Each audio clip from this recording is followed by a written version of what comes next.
पीढ़ी पूर्व, राम से 14 पीढ़ी पूर्व मांधाता राजा हुए हैं। शिव पुराण में उल्लेख है, जिन्होंने मां से ने पिता से जन्म लिया था, उनकी तपस्या से ये शिवलिंग प्रकट में स्थापित लिंग नहीं है। जिस प्रकार आरती करते हैं हम प्रण अक्षर के मध्य, ओम अक्षर के मध्य, यह तीनों एका, जय शिव ओंकार, एक शिवलिंग में ब्रह्मा विष्णु महेश निराकार धरती से प्रकट हुए हैं। इसलिए अखंड दीप जो जल रहा है प्राचीन समय से, एक ही दीपक में 3 बातियां लगातार जल रही है, ब्रह्मा विष्णु महेश की। इस पहाड़ी के ऊपर 7 किलोमीटर का परिक्रमा मार्ग है, वो भी ओम आकृति में है। जो प्रभु के दर्शनों के लिए हम खड़े हैं, ये पर्वत जिस भगवान ओंकार से ज्योतिर्लिंग में विराजमान है, वो पर्वत स्वयं शिवलिंग की आकृति में है। चारों तरफ नर्मदा मैया जलहरी बनकर बह रही है। पूरे 12 ज्योतिर्लिंगों में शयन आरती होती है, लेकिन बाबा का विश्राम ओंकारेश्वर ज्योतिर्लिंग में है। यहाँ विश्राम करते तो उनके शयन के लिए झूला पलना चौबड़ पासे बिछाए जाते हैं।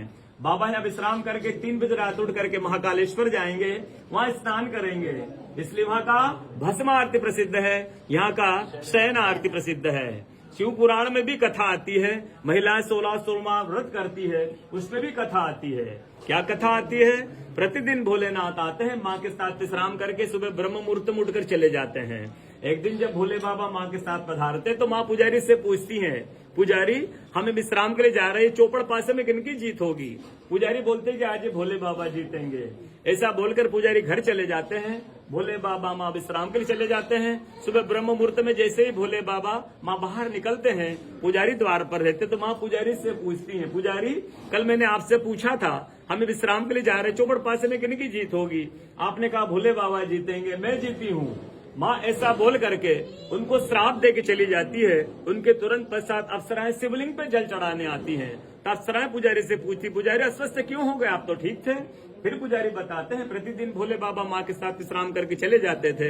कल भोले बाबा माँ के साथ पधारे, माँ ने मुझसे पूछ लिया, पुजारी हम विश्राम के लिए जा रहे, चौपड़ पासे में किनकी जीत होगी? मैंने कहा भोले बाबा जीतेंगे। माँ जीत गई, माँ मुझे श्राप दे के चली गई। अप्सरा बोलते चिंता न करो, हम अंदर जाकर शिवलिंग की पूजा करके आते, फिर इसका उपाय बताएंगे।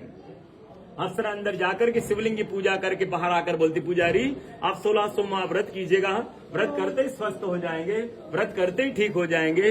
ये वो कथा का दर्शन प्रतिदिन होता है। बोलो ओंकारेश्वर भगवान की जय।